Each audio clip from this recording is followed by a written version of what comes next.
Top quality और consistent performance के लिए सिर्फ सिल्वर पंप्स। टॉप क्वालिटी और कंसिस्टेंट परफॉर्मेंस के लिए सिर्फ सिल्वर पंप्स, नाम याद रखना। एक सामाजिक चळवळीचं भान ठेवून कायमस्वरूपी आम्ही अन्यायाच्या विरोधात लढणारी भूमिका कायम आम्ही घेतोय। जनसेवा हीच ईश्वर सेवा ही भूमिका घेऊन आम्ही लढतोय।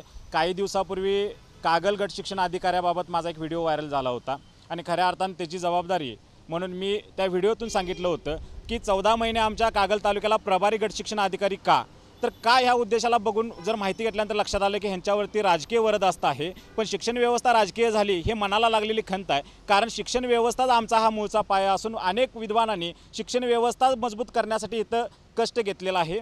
पण कागलचा प्रभारी शिक्षण गट अधिकारीच आम्हाला का पाहिजे अशी शिक्षकांचं मत काय आहे हे आम्हाला आज अखेर पण गौड कळालं नाही। पण भविष्यात इथला शिक्षण अधिकारी जर राजकीय होत असेल तर तो विभागच खचून राजकीय झाला तर ह्याची खीळ आमच्या शिक्षण व्यवस्थेवरती पडणार आहे आणि तालुक्यातील असू दे, जिल्ह्यातील असू दे किंवा इथं असणाऱ्या शहरी भागातील शाळेतल्या पटसंख्येवरती त्याचा परिणाम नक्की पडतोय। कारण आजचा पालक हा विद्वान आहे, विचारवंत आहे, आजचा पालक हा शैक्षणिक आहे। त्या जर पालकाला ह्या गोष्टी न कळत कळाल्या तर शिक्षण व्यवस्था खरंच विकली गेली आहे की काय हे मत पालकांच्या मधून आज बाहेर येते। मी एका पाल्याचा पालक आहे म्हणून मी आजही ठामपणे सांगतो, जर इथली शिक्षण व्यवस्था विकली गेलेली असेल तर नक्कीच माझा इथल्या व्यवस्थेला प्रश्न आहे की शिक्षण अधिकारी इथं येणं काळाची गरज आहे। जर 14 महिने जर प्रभारीच तुम्ही देत असाल तर खऱ्या अर्थानं आम्हाला त्याचा डाग लागलेला आहे। आणि कागल तालुका हा राजकीयच नाही तर शिक्षणाचं विद्यापीठ आहे, कारण ह्याच तालुक्यात बरेच विद्वान आपल्या कोल्हापूर जिल्ह्याने या देशाला दिलेले आहेत, हे आमचं मत आहे।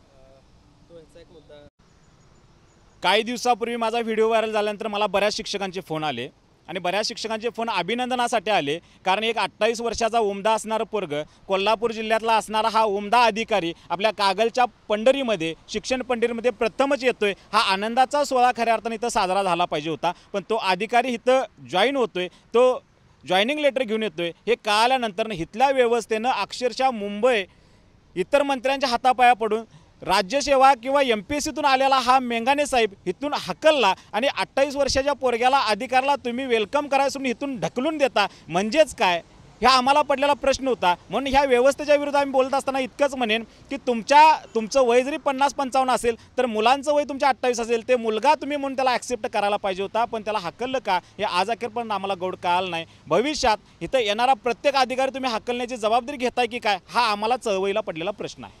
खऱ्या अर्थानं इथल्या गट शिक्षण अधिकाऱ्यांची जर पार्श्वभूमी बघितली तर मेडिकल असून दे, शिक्षकांची लीव असून दे, बदल्या असून द्यात किंवा इतर कामधंदे बघून शिक्षक शिक्षण व्यवस्थेकडे लक्ष देतात असा एक मोठा आरोप इतर शिक्षकांच्याकडनं ह्या गट शिक्षण अधिकाऱ्यांच्यावर झाल्यावर आम्हाला ऐकायला मिळतोय।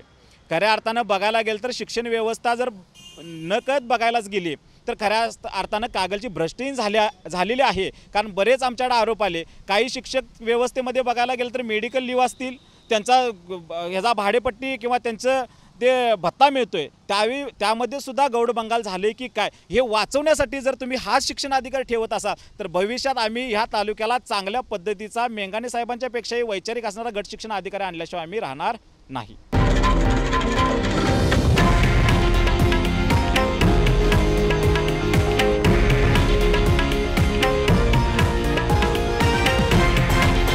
हे आहे देशातील नंबर 1 न्यूज नेटवर्क आणि आपण पाहत आहात TV9 मराठी, एकमेव।